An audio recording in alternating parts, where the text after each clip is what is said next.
As they start getting tired, they start leaning, they start reaching, leaning, reaching. Third round. He starts leaning and reaching, and that's a pass by. I'm going to do a couple different versions, and then I'm going to walk through it really slow. Third round, you start leaning, reaching. It's really knees down. Go ahead and get me in a front headlock. A lot of you are you're not coming up. You're just kind of hanging out down here.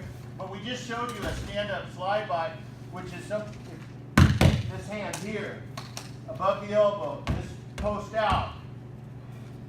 It's the same slide by, but I'm down on the mat. Did you guys see that? Let me show you.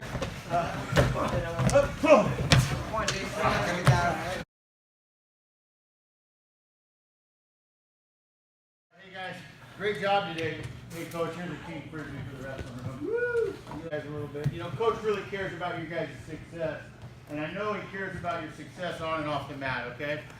And one of the things I've learned over the years is that for me to compete at my very, very highest level, for me to compete at my very best, I've got to make good decisions outside of that 2 hours of wrestling practice.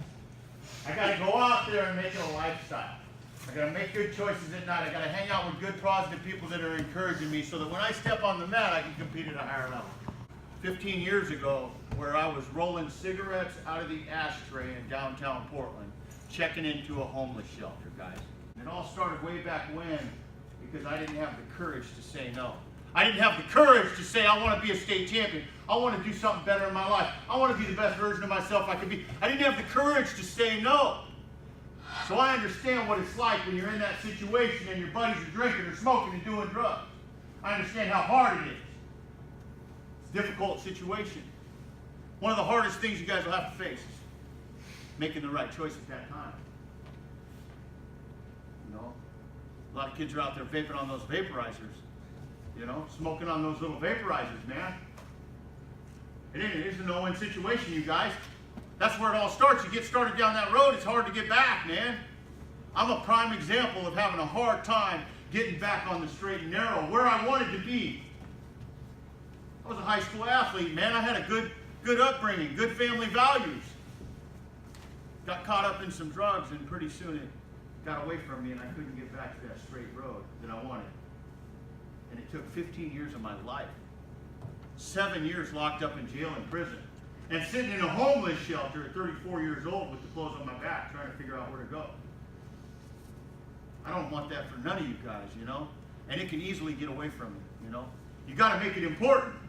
The only way we can assure ourselves it doesn't happen is by making the right choice. Hanging around the right kids. My friends around me are encouraging me, supporting me in my mission. They're not dragging me down. It took me a long time to get back, guys. It's a long uphill battle, man.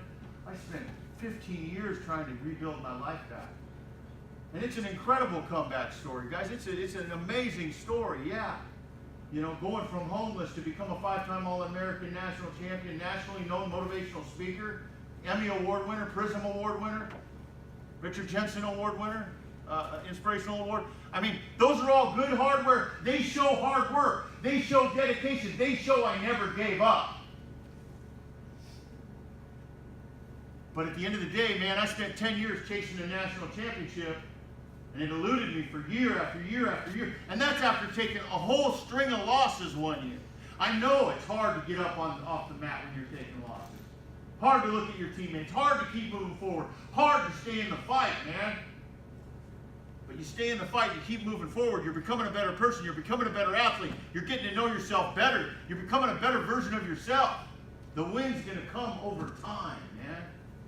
If I'd have thrown in the towel, I'd have never experienced some of the wins that I experienced later on, you know. And I mean, I did everything right, man. It's easy to come in here when you're accountable to your coach for 2 hours, and your coach is pushing you. It's easy to come in here and push hard and make the right choices. What are you doing outside the wrestling room? That's the question. What are you doing out there? Do you really want to be a state champion? Do you really want to win a match? Whatever your goals are, do you really want to get there? You've got to check yourself out there and make sure you're making the right choices, guys.